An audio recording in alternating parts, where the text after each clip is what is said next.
Hero Honda भारतीय two wheeler industry का एक ऐसा नाम जिसे कौन नहीं जानता था। वही हीरो होंडा भारत की सबसे मशहूर टू व्हीलर कंपनियों में से एक, जिसने दशकों तक भारतीय बाजार में राज किया, जिसने 1985 से लेकर 2010 तक भारतीय लोगों के दिलों पर राज किया, तो दुनिया का नंबर 1 मोटरसाइकिल कंपनी होने का ताज भी अपने नाम किया। 2011 में हीरो मोटरकॉर्प और Honda motorcycles and scooter India के रूप में अलग अलग हो गई।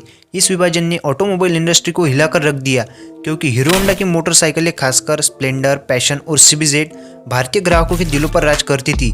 लेकिन सवाल ये उठता है कि हीरो और होंडा आखिर अलग क्यों हुए।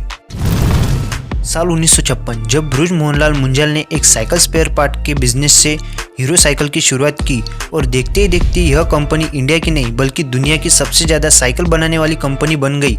उन्हें लगा कि दुनिया काफ़ी तेजी से टू व्हीलर इंडस्ट्री में ग्रो कर रहा है, लेकिन इंडिया तो अभी भी स्कूटर पर ही चल रहा है। मोटरसाइकिल और भारतीयों के बीच के गैप को पूरा करने का बीड़ा उठाया ब्रुज मोहनलाल मुंजाल ने।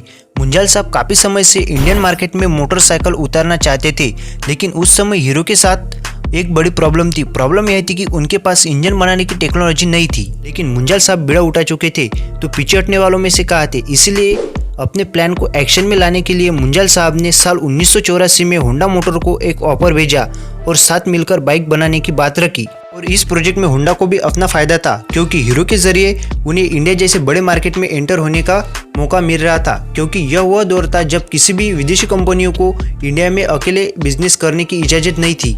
तो अब हीरो होंडा के बीच जॉइंट वेंचर में काम करने की बात हो गई, और साथ में उनके बीच एक एग्रीमेंट भी साइन हुआ, जो कि फ्यूचर में कभी भी दोनों कंपनियां एक दूसरे के मुकाबले में अपने कोई भी प्रोडक्ट लॉन्च नहीं करेंगी। हरियाणा में अपना पहला प्रोडक्शन प्लांट एस्टेब्लिश करने के बाद साल 1985 में जब हीरो होंडा ने सिटी 100 नाम से अपनी पहली बाइक लॉन्च की, तो होंडा की इमेज एक फ्यूल इफिशिएंसी और रिलायबल बाइक की बन गई थी, जिसमें बाइक की बॉडी बनाने का काम हीरो कंपनी करती थी और इंजन सप्लाई करने का काम होंडा कंपनी करती थी।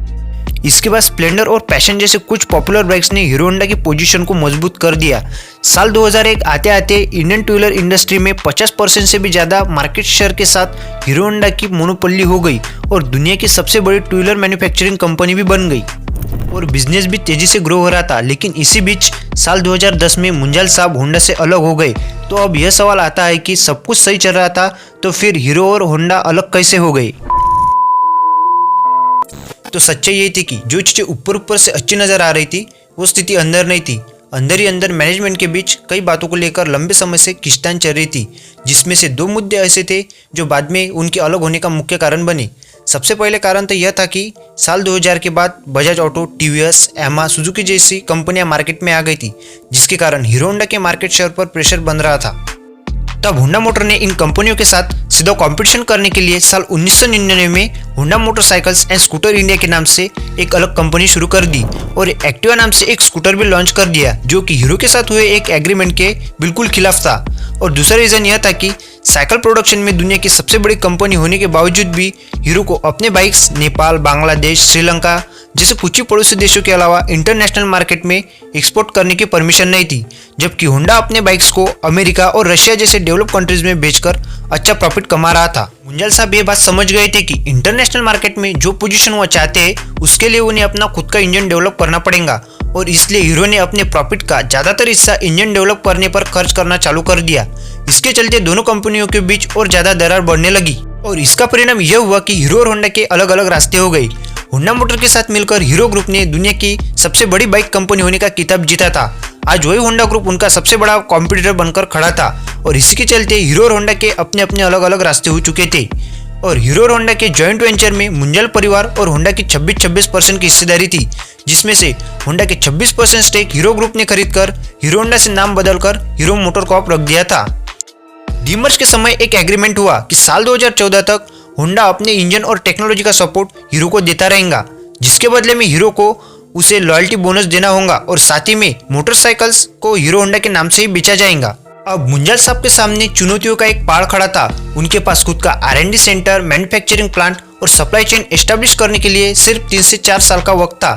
लेकिन हीरो मोटरकॉर्प ने सारी चुनौतियों का सामना करते हुए साल 2014 में राजस्थान में अपना पहला प्रोडक्शन यूनिट शुरू कर दिया, और आखिरकार अपने खुद के इंजन के साथ स्प्लेंडर, पैशन, ग्लैमरस जैसी मोटरसाइकिल को लॉन्च कर दिया।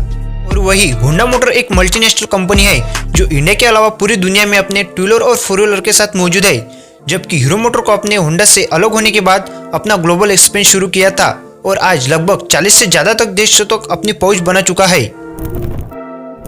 होंडा मोटर से अलग होने के बाद हीरो मोटोकॉर्प की नेटवर्क लगभग $7 बिलियन थी, जो ऑटो सेक्टर की लंबी मंदी और कोविड के बावजूद भी आज लगभग $7.5 बिलियन से भी ज़्यादा है। और वही होंडा मोटर्स की नेटवर्क साल 2011 में $55 बिलियन थी, जो अब घटकर $45 बिलियन हो गई है।